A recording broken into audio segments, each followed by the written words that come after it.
Welcome to a comprehensive guide for Pokken. This guide is to explain the mechanics of Pokken to newcomers and veterans. If you have any questions, feel free to comment below, but for now, just sit back and enjoy the video.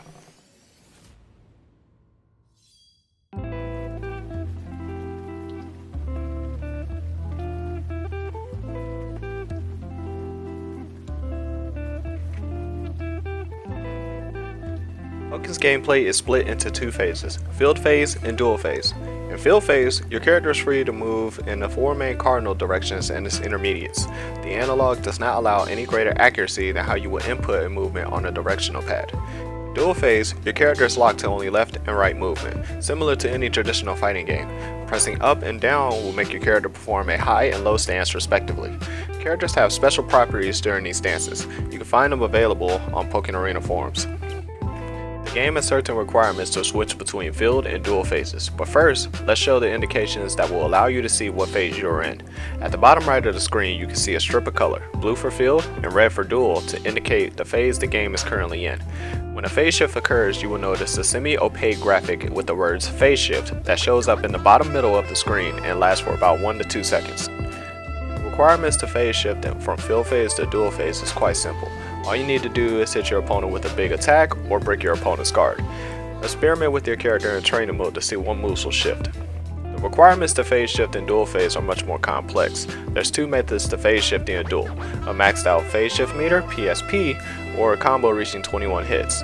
Any combo that reaches 21 hits will force the phase shift. Even if you are using your burst attack as your ending combo, the game will not stay in duel phase unless you are under 21 hits before the animation can begin.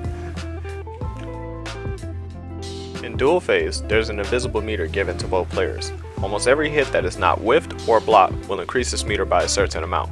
When this meter reaches 12 points, the game will force a phase shift to field phase. This will become very important when optimizing damage, so make sure to read up about how many points your character's moves add to the PSP meter. Pokken Tournament Attack Triangle will let players know what moves will beat another. Attacks beat grabs, grabs beat counterattacks, and counterattacks will beat attacks. When a move beats another with the attack triangle logic, you are given a critical. As you can see, criticals are given a nice visual effect for players to identify. While the attack triangle makes Pokken seem like a big rock paper scissors game, there are exceptions that circumvent the triangle itself. First, we'll start with attacks. Attacks are separated into different heights. High hitting moves can be dodged by a character's low stance or low attack. It is imperative to note that some characters do not go low enough to dodge a high attack. Therefore, their options will be different than ones that can low stance effectively. Low attacks can also be dodged by an airborne attack or jumping, but a medium attack will hit a character in the air and in low stance. Some moves have the special ability to resist attack hit stun. You can tell a move has hit resist by a red overlay placed on the character. Normally, a faster attack will beat a slower one, but due to hit resist, these moves will overpower the weaker move. However, a pierce attack will be able to beat all hit resist moves. Every character has anti-air capabilities. When using an anti-air attack, which is typically AY, the character will start a move, then gain invincibility against any aerial used, allowing for a potential punish. Although these moves can be aerial attacks, if an aerial attack is used on your character's wake up correctly, the aerial attack will reward your opponent a punish. Directing our attention to grabs, we'll now break down how some options can stop grabs. Jumping is an option to beating most grabs. If you believe your opponent will grab, you can jump and punish with an attack. A parry occurs when an attack is caught very early in the startup frames. The attack and grab will cancel out, resetting to neutral. If an attack has reached the parry threshold, the attack will beat out the grab and allow for a punish. Some moves will crush a grab no matter what frame it is initiated on. Every character can crush a grab using 8x, but there are other moves that can also crush grabs. You can find all the moves on Pokken Arena forums. Some characters have grabs that require different inputs, and are referred to as command grabs.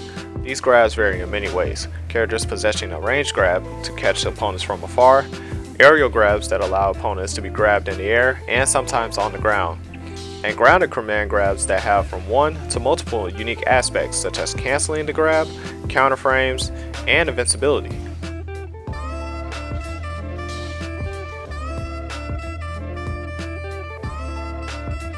Each counterattack has a certain amount of frames it can cover. Once those frames have completed, the character will be vulnerable to an attack. Characters can beat counters by using a well-timed attack, but it is much easier to beat with a multi-hit move rather than a single hit move. Counterattacks will also lose to moves that have the special ability to pierce. These specific moves will be able to completely break through a counter and allow that player to punish that option. You can look at your move list for moves that pierce. Counterattacks have the ability to be charged. Once fully charged, it will become a pierce attack and will beat the other opponent's counters. Every character is also able to cancel their counterattack with a dash. This is called a counterattack dash cancel, or CADC. If a counter will not win in a scenario, you are free to cancel it before it is fully charged. Some counterattacks cannot be CADC'd, so make sure to know which counters can and cannot be cancelled. That's all for now.